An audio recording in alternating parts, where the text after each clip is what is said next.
Praise the lord. ప్రభు పేరిట మరొక దినంలోకి మీకు అందరికీ వందనాలు.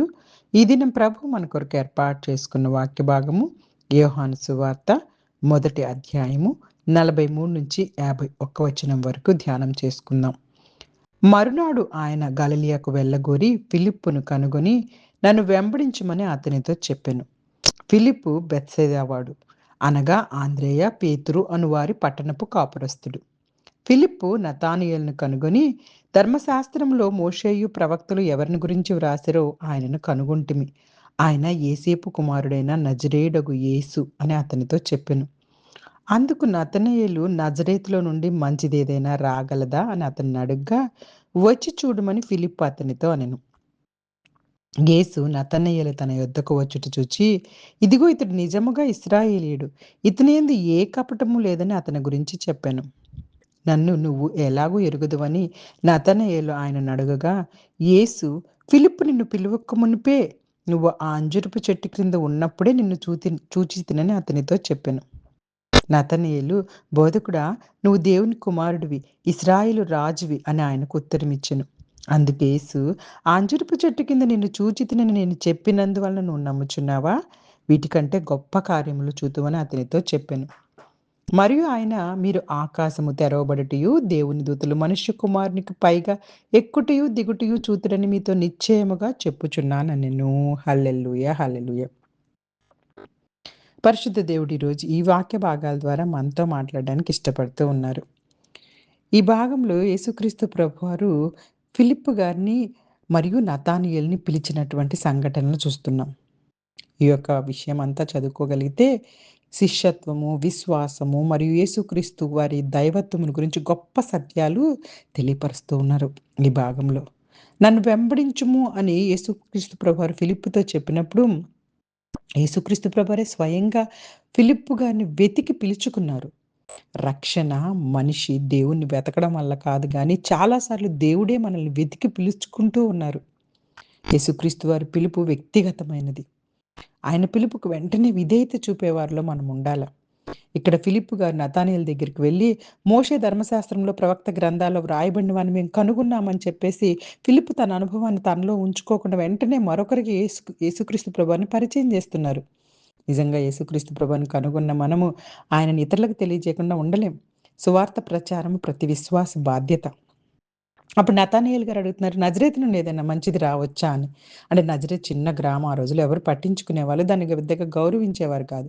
ఫిలిప్పు గారు దాని గురించి వాదించట్లేదు. వచ్చి చూడు అంటున్నారు. వాదనలు ఎప్పుడు మనుషులను మార్చవు. యేసుక్రీస్తు ప్రభువారిని వ్యక్తిగతంగా అనుభవించటమే మార్పును తీసుకొని వస్తుంది. యేసుక్రీస్తు ప్రభువారు నతానియేలును చూచి, ఇదిగో నిజమైన ఇశ్రాయేలీయుడు, ఇతనిలో కపటం లేదు అన్నాడు. నతానియేలు నిజాయితీ గల వ్యక్తి. అతనికి సందేహాలు ఉన్నప్పటికీ అవి నిజాయితీతో కూడినవి.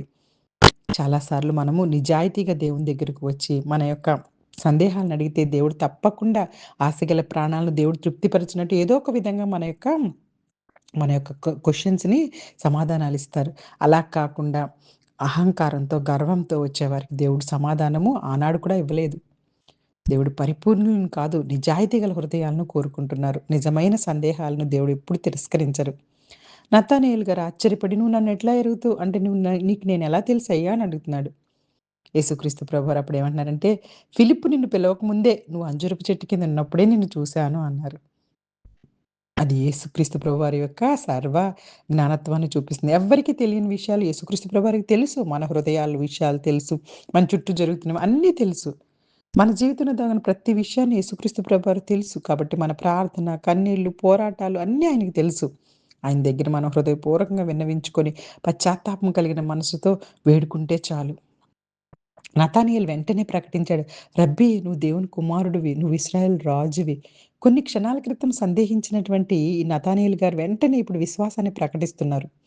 యేసుక్రీస్తు ప్రభువుని నిజంగా నీ హృదయంలో, నా హృదయంలో తెలుసుకున్న రోజు మనం సందేహాలన్నీ విశ్వాసంగా మారిపోవాలి. క్రీస్తు ప్రభువారితో వ్యక్తిగత అనుభవం మన జీవితాన్ని మార్చేయాలి. అప్పుడు యేసుక్రీస్తు ప్రభువారు ఏమన్నారు?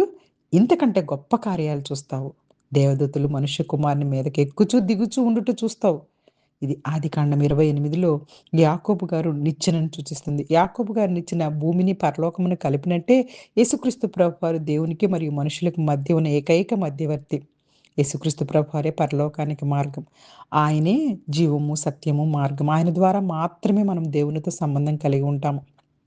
క్రీస్తుని అనుసరించేవారు మరింత గొప్ప ఆత్మీయ అనుభవాలను పొందుకుంటాం. ఇక్కడ మనకి ఈ యోహాను సువార్త 1 అధ్యాయం 43-51 వచనాల్లో 3 గొప్ప సత్యాలు.